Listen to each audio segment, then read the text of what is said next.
नमस्कार। आज हम आपको बताएंगे कि बच्चों में अगर डायरिया होता है तो उस कंडीशंस में जो है ऑलवेज एंटीबायोटिक्स देने की जरूरत नहीं पड़ती है और जहां तक हो आप एंटीबायोटिक को अवॉइड ही करें जब तक कि इंडिकेटेड नहीं है। अब क्या क्या कारण है कि आपको एंटीबायोटिक नहीं देना होगा किन किन कंडीशंस में। जैसे कि आपको मालूम है कि 50 से 70% जो केसेस होता है डायरिया का वो वायरस के चलते होता है। तो वायरल डायरिया होता है, नॉरवॉक वायरस हो गया, रोटा वायरस, नोरो वायरस, ये सब के चलते होता है। और आपको मालूम है कि कोई भी वायरल डिजीज जो होता है वो सेल्फ लिमिटिंग होता है। हार्डली वो एक सप्ताह में मैक्सिमम जो है अपने आप वो ठीक हो जाता है। तो इस कंडीशंस में हम लोग हमेशा बोलते हैं कि सपोर्टिव केयर दीजिए। और जैसे क्या क्या हो सकता है, मान लीजिए एंटीबायोटिक एसोसिएटेड डायरिया, एंटीबायोटिक के चलते अगर डायरिया हो रहा है तो उस कंडीशन में फिर आप एंटीबायोटिक नहीं दीजिए। एंटीबायोटिक देने का मतलब ही नहीं है एंटीबायोटिक के चलते ही तो डायरिया हुआ है।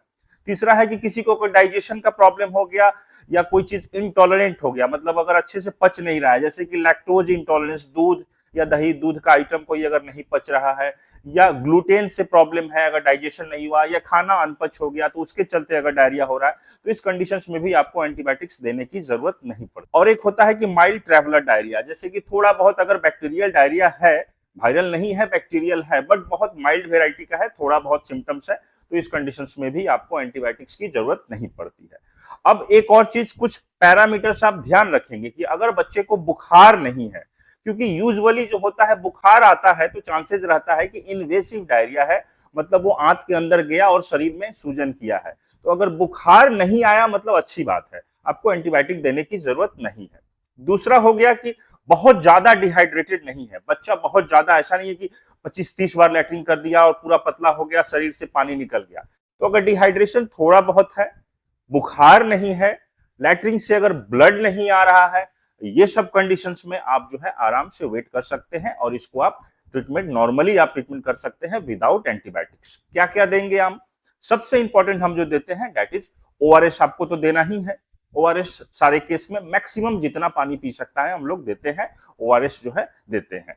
दूसरा हो गया कि जिंक जो है, जिंक जो है हम लोग देते हैं, जिंक का सिरप जो है, बच्चों की बात हो रही है तो जिंक का सिरप 6 महीने से कम के बच्चों में कितना देते हैं, 6 महीने से ज्यादा के बच्चों में कितना देते हैं, वो मैं डोज दिया हूं, आप देख सकते हैं। और ये याद रखिएगा कि जिंक अगर दीजिएगा तो ये 10 से 14 दिन तक आपको देना है कंटिन्यूअसली, 10 टू 14 डेज, और दिन में एक बार आपको देना है अकॉर्डिंग टू द जो मैंने बताया कि बच्चे का जो एज के हिसाब से।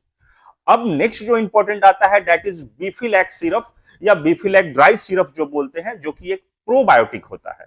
अब प्रोबायोटिक को आपको मालूम है कि बेनिफिशियल बैक्टीरिया होता है उसमें, और उसको फिर पाउडर में, पाउडर के फॉर्म में होता है, बहुत सारा 3-4 बैक्टीरियल स्पीसीज का जो कंसंट्रेशन होता है उसमें, और बहुत ज्यादा जो है कंसंट्रेटेड होता है, और फिर उसको पानी में मिला के घोल के सिरप बनाते हैं।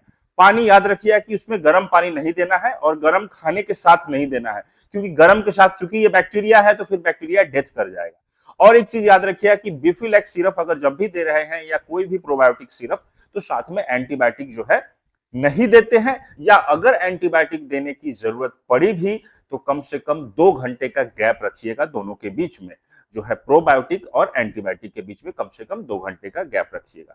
अब प्रोबायोटिक्स, आपको नेचुरल प्रोबायोटिक्स के बारे में आपको मालूम होगा कि नेचुरल प्रोबायोटिक्स क्या क्या है। जो चीजें हम रात को रख देते हैं, फर्मेंटेशन होता है, वो नेचुरल प्रोबायोटिक हो जाता है। दही हो गया, इडली हो गया, डोसा हो गया, आपका केफिर करके होता है, यो मतलब योगर्ट तो बोल ही दिया, उसके बाद पिकल्स होता है, अचार होता है जो काफी दिनों से, तो ये सब में जो है आप देखेंगे कि ये नेचुरल प्रोबायोटिक की तरह काम करता है। अब प्रोबायोटिक्स का जो है डोज कितना होता है, डोज मैं ये दिया हूं बॉडी वेट के हिसाब से और बच्चे का जो है एज के हिसाब से कितना डोज है ये मैं दिया हूं।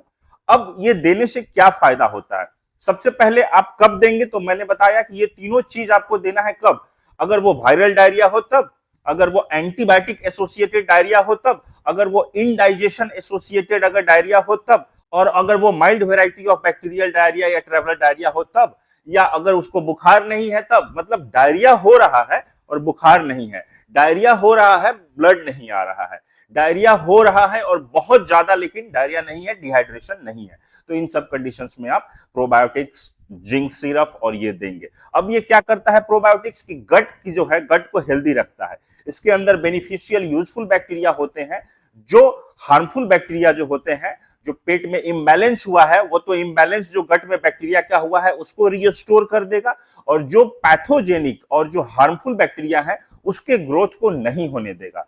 और उसके ग्रोथ को नहीं होगा और बेनिफिशियल बैक्टीरिया का ग्रोथ होगा।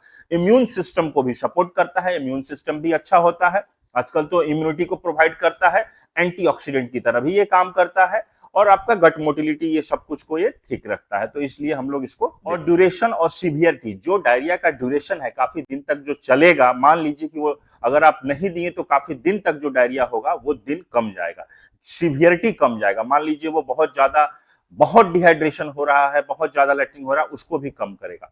तो it will decrease the duration and severity of diarrhoea. तो ये ऐसे काम करता है। अब जो है प्रोबायोटिक्स को कितने दिन तक देंगे, तो प्रोबायोटिक्स को याद रखिएगा, जिंक का आधा, जिंक को हम दे रहे थे 10 से 14 दिन, इसको आपको देना है 5 से 7 दिन, और ये दिन में 2 बार का डोज होता है। मैंने दिया है डोज, एक बार आप फिर से आप देख सकते हैं। एंटीबायोटिक्स जो डायरिया में कॉमनली यूज करते हैं, ओफ्लॉक्सासिन हो गया, ओनिडाजोल हो गया, मेट्रोनिडाजोल हो गया, या सेफेक्सिम हो गया, इन सब की जरूरत आपको नहीं पड़ेगी। अगर ये पर्टिकुलर वेराइटीज हैं, अगर डायरिया का ये सिम्टम्स अगर आ रहा है, तो इस कंडीशंस में ऑलवेज सबसे बेस्ट ट्रीटमेंट ओआरएस हमेशा दिया जाएगा, साथ में जिंक सिरप दीजिए और प्रोबायोटिक का सिरप दीजिए। बहुत कॉमन जो यूज होता है प्रोबायोटिक, दैट इज बिफिलैक। ये सिरप जो है आता है, सैसे भी आता है, कैप्सूल भी आता है, डायरोलैक का भी आता है, तो ये भी आप, मुझे उम्मीद है ये वीडियो आपको अच्छी लगी होगी, आप इसे ज्यादा से ज्यादा शेयर करें। थैंक यू सो मच, जय हिंद।